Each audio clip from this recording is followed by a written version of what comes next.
Vamos a continuar hoy hablando acerca de la realidad del cielo. Les invito a que por favor busquen en sus Biblias el Evangelio según San Juan capítulo 14, los versículos 1 al 3, porque basado en este pasaje voy a continuar hablando acerca de la realidad del cielo. Este pasaje muy conocido dice así la palabra de Dios: no se turbe vuestro corazón, creéis en Dios, creed también en mí. En la casa de mi Padre muchas moradas hay.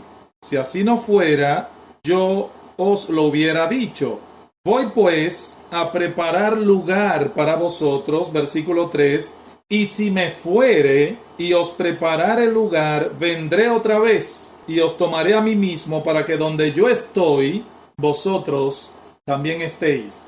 Fíjense, hermanos, este texto o estas palabras forman parte del discurso del aposento alto que Juan recoge en los capítulos 13 al 16 de su Evangelio, en donde encontramos las últimas instrucciones de Cristo a sus discípulos antes de la crucifixión, y es evidente el tono general de consolación de este discurso ante la inminente muerte de nuestro Señor Jesucristo y su próxima partida a los cielos. Cristo, recuerden que Él les había revelado unos minutos antes que uno de ellos era un traidor, refiriéndose a Judas Iscariote, y de manera particular recuerden que también Él le dice a Pedro esa misma noche que éste le iba a negar 3 veces antes del amanecer. Y a todo esto añade ahora la noticia de la separación. Para colmo, yo me voy. ¿Cómo debemos suponer todas estas cosas habían llenado de incertidumbre y de tristeza el corazón de estos hombres, de estos discípulos? Ellos estaban muy confundidos, y es en ese contexto que el Señor los instruye acerca de nuestro tema, el cielo. Dice el versículo 1 otra vez: no se turbe vuestro corazón, porque estaban turbados. Creéis en Dios, creed también en mí. En la casa de mi Padre muchas moradas hay, dice el Señor. Miren, hermanos amados, Cristo consoló a sus discípulos con la doctrina bíblica del cielo. Aquí hay, yo creo, una verdadera consolación y edificación para los hijos de Dios, y yo espero que el Señor use estas palabras, mis amados hermanos, para consolar en este día el corazón de su pueblo. Esa es mi esperanza. Pregunta: ¿qué nos enseña este texto de Juan 14, 1 al 3 acerca del cielo? ¿Qué nos enseña nuestro Señor acerca del cielo en este pasaje? Bueno, en primer lugar, el Señor nos enseña que el cielo es el hogar de Dios. El cielo es el hogar de Dios. Noten, de hecho, que Cristo le llama al cielo la casa de mi Padre. La casa de mi Padre. Aunque Dios está en todas partes, mis hermanos, como hemos visto también en otras meditaciones, de manera particular, nosotros aprendemos a través de la Biblia que Él manifiesta su gloriosa presencia en todo su brillo y esplendor en el cielo. De hecho, dice el salmista en el Salmo 33, versículos 13 y 14, desde los cielos miró Jehová, desde el lugar de su santa morada miró. En el libro del profeta Isaías, capítulo 63, versículo 15, el profeta habla del cielo como la santa y gloriosa morada de Dios. Es en ese sentido que Cristo entonces le llama al cielo la casa de mi Padre. La casa de mi Padre. Más que pensar en un gran edificio, hermanos, pensemos más bien en un hogar. En un hogar. Existe una gran diferencia entre una edificación que sirve como casa y un hogar. Por ejemplo, en nuestros primeros años de matrimonio, mi esposa y yo tuvimos que mudarnos varias veces por diferentes razones, pero en todas las casas donde vivimos como familia teníamos nuestro hogar. Y esta palabra nos habla de confianza, calidez. De hecho, la palabra hogar viene de hoguera. Es la idea. Descanso, protección, habla de calidez. Miren, hermanos, no hay mejor sitio que el hogar. No lo hay. Si allí somos amados y apreciados, no hay mejor sitio, mejor lugar que el hogar. Y el cielo es nuestro hogar si somos cristianos. ¿Por qué? Bueno, porque es el hogar de nuestro Padre, del Padre que nos amó hasta el punto de entregar a su propio Hijo por nuestra salvación. Todos aquellos que han participado por la fe de los beneficios de la obra redentora de Cristo han sido adoptados en la familia de Dios y ahora le tienen a Él por Padre. Así que nosotros podemos hablar de la casa de nuestro Padre.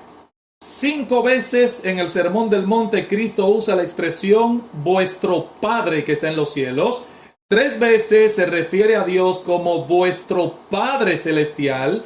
Y cuando instruye a sus discípulos sobre la oración, introduce la oración modelo, el Padre Nuestro, con estas palabras: Padre nuestro que estás en los cielos.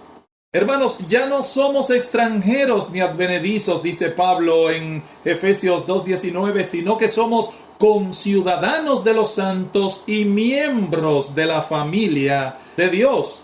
El cielo es el hogar de los creyentes porque es el hogar de nuestro Padre. Allí entraremos con confianza, hermanos, y allí participaremos de todo lo que Dios ha preparado para aquellos que le aman.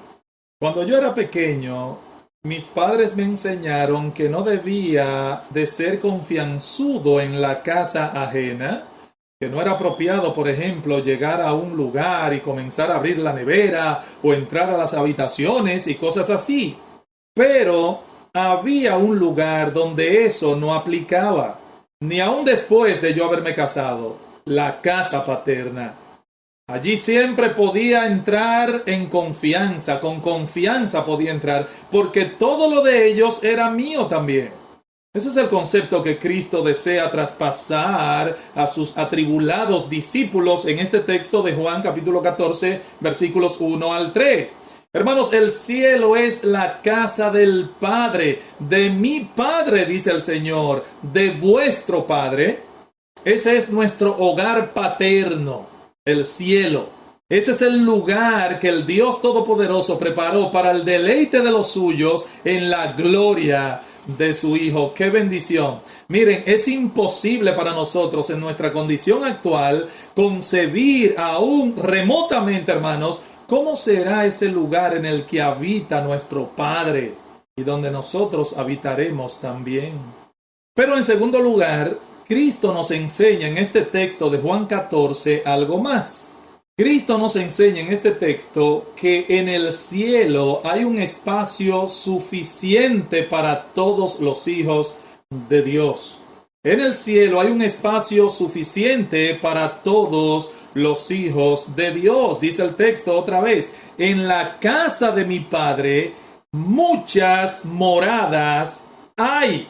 Fíjense, la figura que Cristo utiliza aquí es la de uno de esos esplendorosos palacios reales del Medio Oriente, donde todos los hijos de rey tenían sus propias habitaciones.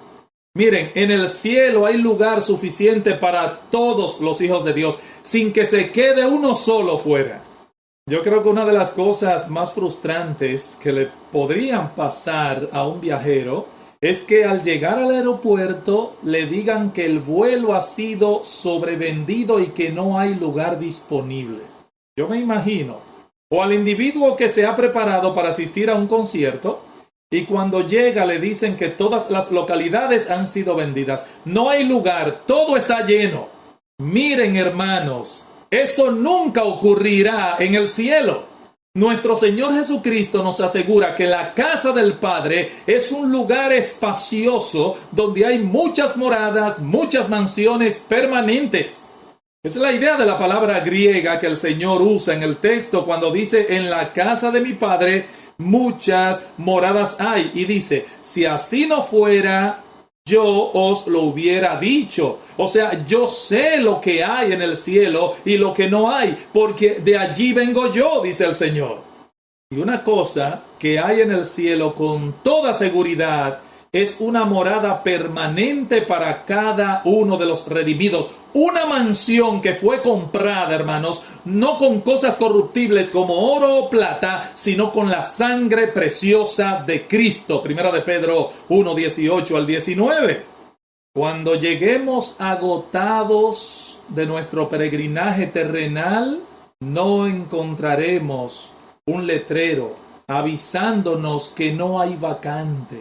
Ni van a decirnos tampoco que debemos esperar un rato porque no encuentran nuestro nombre registrado allí. Así es que usted tiene que esperarme un momento. Yo no sé qué tiempo usted va a tener que esperar, pero hay que mirar a ver si su nombre está registrado allí. Hay un lugar suficiente en el cielo, hermanos, para todos los hijos de Dios, ricos o pobres, fuertes o débiles, famosos o desconocidos, viejos o jóvenes. Todos tendrán allí su morada. Gloria al nombre de nuestro Señor. En la casa de mi Padre, dice Cristo, muchas mansiones, muchas moradas, y serán nuestras para siempre esas mansiones, esas moradas. Hermanos, en el cielo seremos una gran familia. Todos tendremos comunión cercana, pero tendremos también nuestro propio espacio. En otras palabras, en el cielo habrá muchísima gente, pero no habrá sobrepoblación.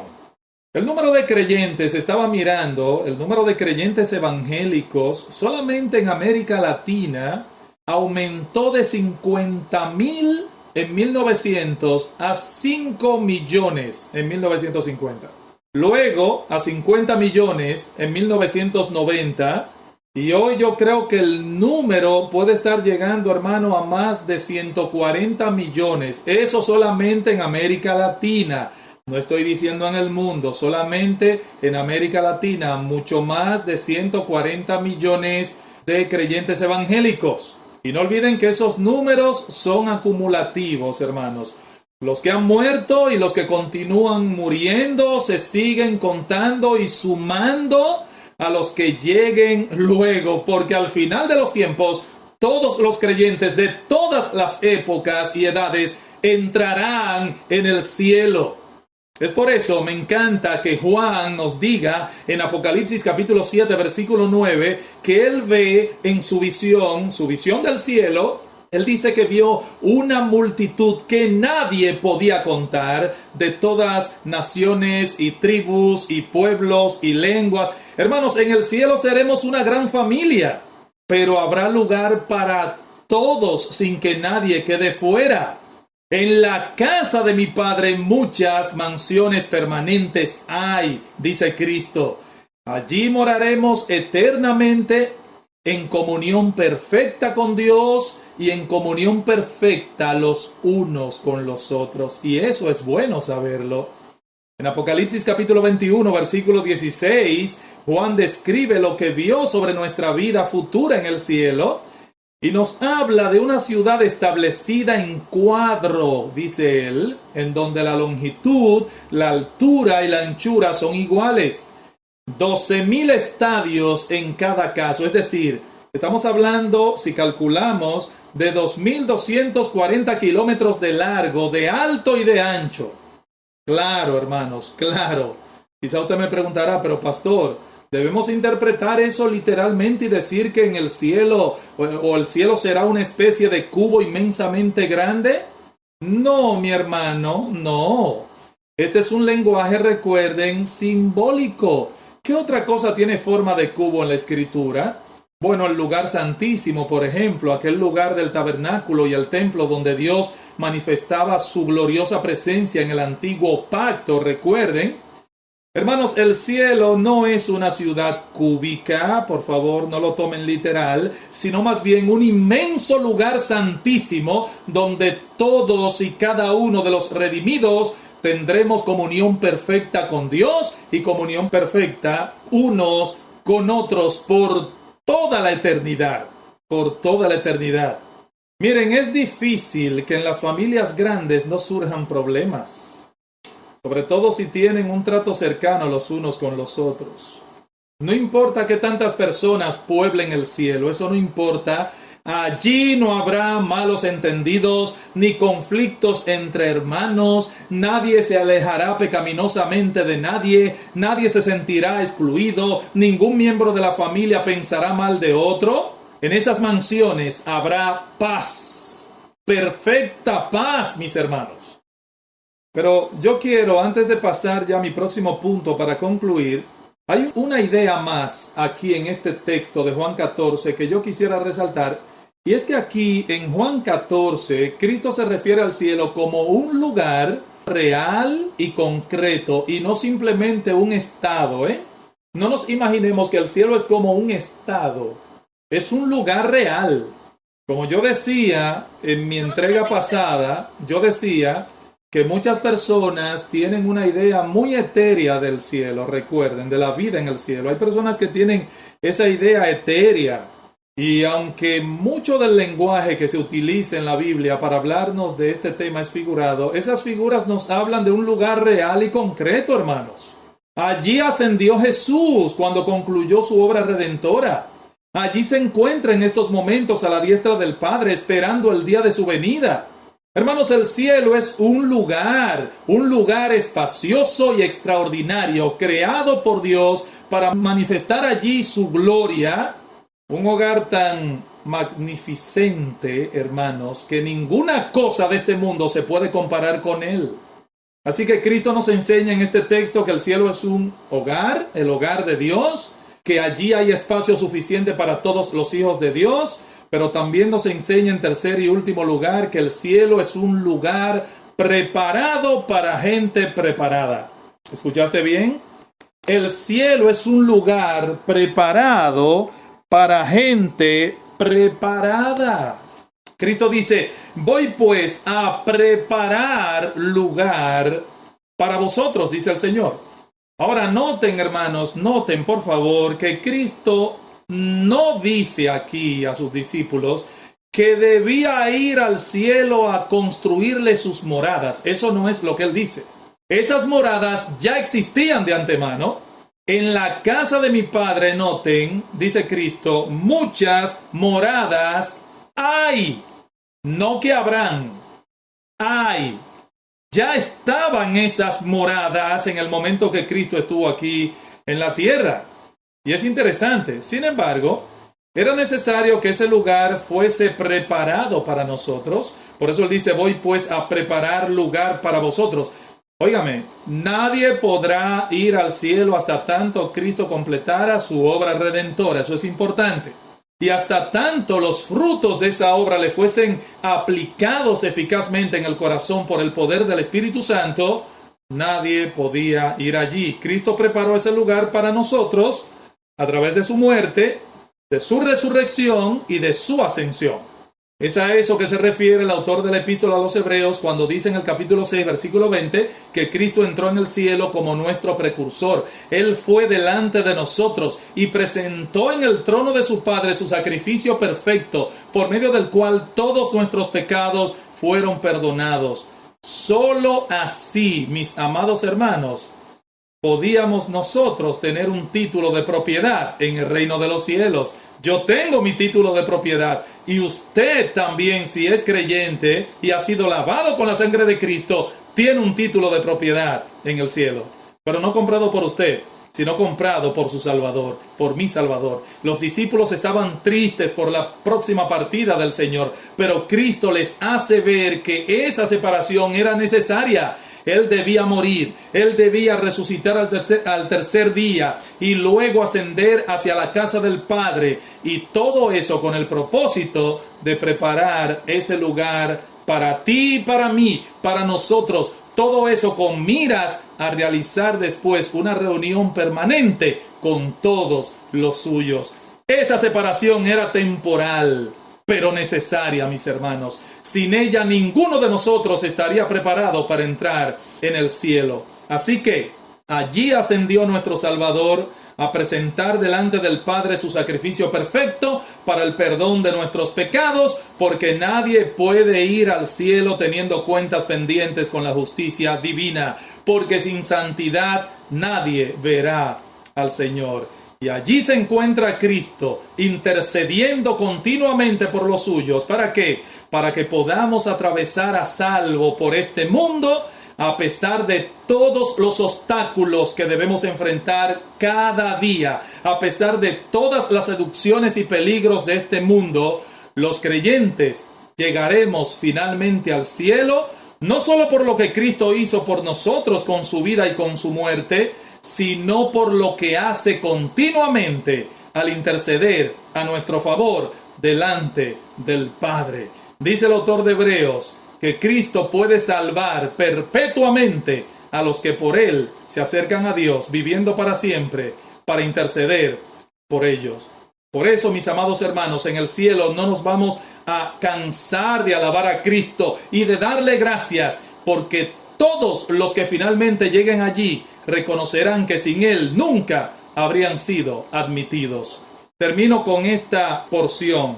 Alguien dijo una vez: una persona puede ir al cielo sin salud, sin riquezas, sin fama, sin un gran nombre, sin mucho conocimiento, sin un trabajo, sin cultura, sin belleza, sin amigos y sin 10,000 otras cosas más.